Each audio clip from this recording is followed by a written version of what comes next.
কবি শুভদাস দত্ত। আজ ১ শ্রাবণ, খোকন আজ তোর জন্মদিন। তুই যখন জন্মেছিলি আমরা করে যাদবপুরের নতুন গরসা কলেজের চালের ঘরে, তো স্কুল মাস্টার বাবা সেই হ্যারিকেনের আলো জ্বালা ঘরেও আনন্দে খুশিতে ঝলমলে উঠেছিল ক্লাসের পর। তোর নাম দেখেছিল সুকল্যাণ। মানুষের মনটা ছিল একবার শিশুর মতো, অভাব অনটনে বেঁচে থাকার নানা দুর্বিপাকেও ভেঙে পড়তেন না কখনো। কি বলতেন, দেখো দেশের মানুষ একটি ঠিক মুক্তি পাবে দারিদ্র থেকে, অশিক্ষা থেকে, শোষণ থেকে। আজ আপনার জন্মদিন। তখন তো মনে আছে আজকের দিনে আমাদের বাক্স থেকে বার করে দিতাম তোর মেজবাসীর হাতের তৈরি আপনার খানা, খেতে দিতাম আমাদের খানা ধরে মেরে দিন। তুই চুপটি করে বসতি বাবু হয়ে, সামনে থাকতো হাতের আপনার নদীর খানা। আমরা একে একে খানগুলোর কাছে আশীর্বাদ করতাম। তোর বাবা বলছেন বড় হও, মানুষ হও। তোর বাবা সে বলতো ঘুরতাম বলে বলছেন একে বলতে থাকো বাবা।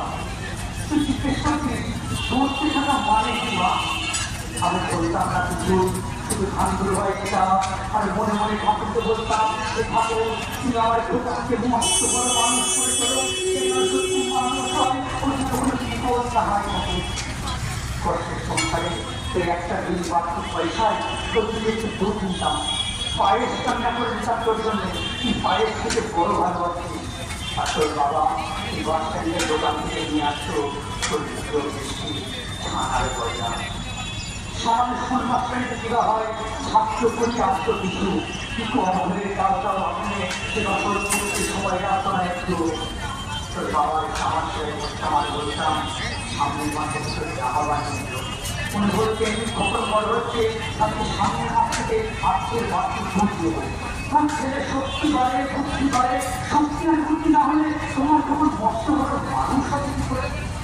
আজকে আমি তো দিনের শেষে মানুষ ক্লান্ত হয়ে বাড়ি ফিরতেন। রাতে দুপারে জোনাকি আলোর ব্যস্ততা আর তোর 1 টাকা পরামর্শ করার শুরু আমাদের চরণে ভাঙাচোরা হওয়াটাকে একবারে জীবন্ত করে তুলত। তখন উনি মাঝে মাঝে বলতেন তোমার শরীরটা তো দেখতে খুশি করেছে, খাওয়া একটু করো।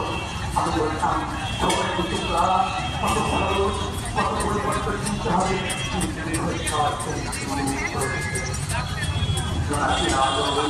আলোচনা চৌধুরীর প্রতি আজকে আবহাওয়া সংগীতের মতো পরামর্শ করছি ইতিহাস, ভূগোল, সমাজ। বিশ্ব আমাদের চাষ করিনি, তুই কত বড় হলি, সমস্ত পরীক্ষায় কত ভালো ভালো হতো। তোর বাবা বলেন আরো বড়, উচ্চ শিক্ষায় উচ্চ সম্মান অর্জনের একমাত্র পর। তুই আরো করলি, কত বড় চাকরি হল তোর। মনে হচ্ছে প্রথম মাসে মায়ের তুই আমার জন্য পদ্ধতি নিয়ে এসেছিস, তখন তো আমরা চলে এসেছি শ্যামবাজারের দোকানরা বেশ বড় ছিল থাকে অপেক্ষিত দেখছিল।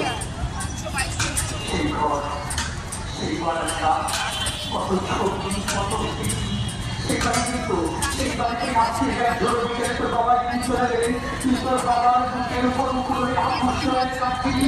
সেদিন সত্য স্বামী হাতে তোর অসহায় মুখ থেকে আমি ভেঙে পড়েছিলাম। ছোটবেলার মতো মুখে করে ধরে পড়েছিলাম তখন ২৫ সালে আহত আছে।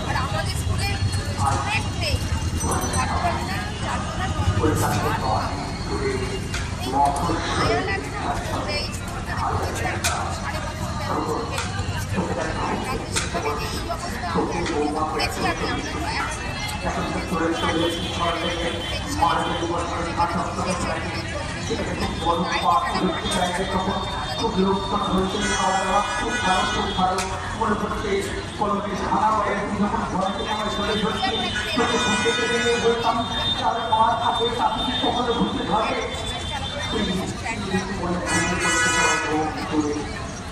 প্রতিমান্ত মা তারও কাছে আমার মতো চলে মানে তাদের ক্ষুদ্র কিন্তু সময়ের একটি আশ্চর্য পরিবর্তন।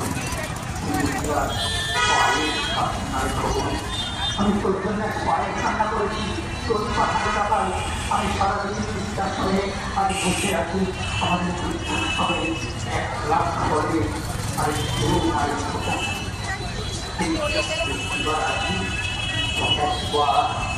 শুধু একবার নমস্কার।